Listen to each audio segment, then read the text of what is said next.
اور ہم نے انسان کو مٹی کے خلاصے سے پیدا کیا ہے، پھر اس کو ایک مضبوط اور محفوظ جگہ میں نطفہ بنا کر رکھا، پھر ہم نے نطفے کا لوتھڑا بنایا، پھر لوتھڑے کی بوٹی بنائی، پھر بوٹی کی ہڈیاں بنائی، پھر ہڈیوں پر گوشت پوست چڑھایا، پھر اس کو نئی صورت میں بنا دیا۔ سو بڑا برکت والا ہے اللہ جو سب سے اچھا بنانے والا ہے۔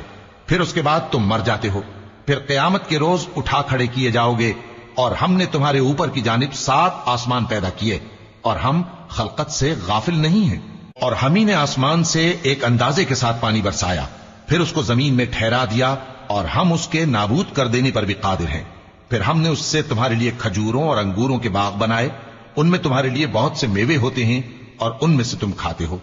اور وہ درخت بھی ہم ہی نے پیدا کیا جو طور سینا کے دامن میں ہوتا ہے، یعنی زیتون کا درخت کہ کھانے کے لیے روغن اور سالن لیے ہوئے اگتا ہے۔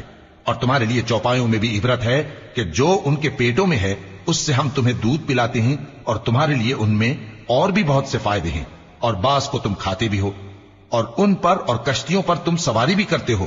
اور ہم نے نوح کو ان کی قوم کی طرف بھیجا تو انہوں نے ان سے کہا کہ اے قوم، اللہ ہی کی عبادت کرو، اس کے سوا تمہارا کوئی معبود نہیں، تو کیا تم ڈرتے نہیں؟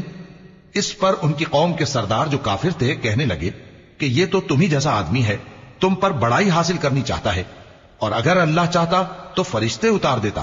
ہم نے اپنے اگلے باپ دادا میں تو یہ بات کبھی سنی نہیں، اس آدمی کو تو دیوانگی کا عارضہ ہے، تو اس کے بارے میں کچھ مدت انتظار کرو۔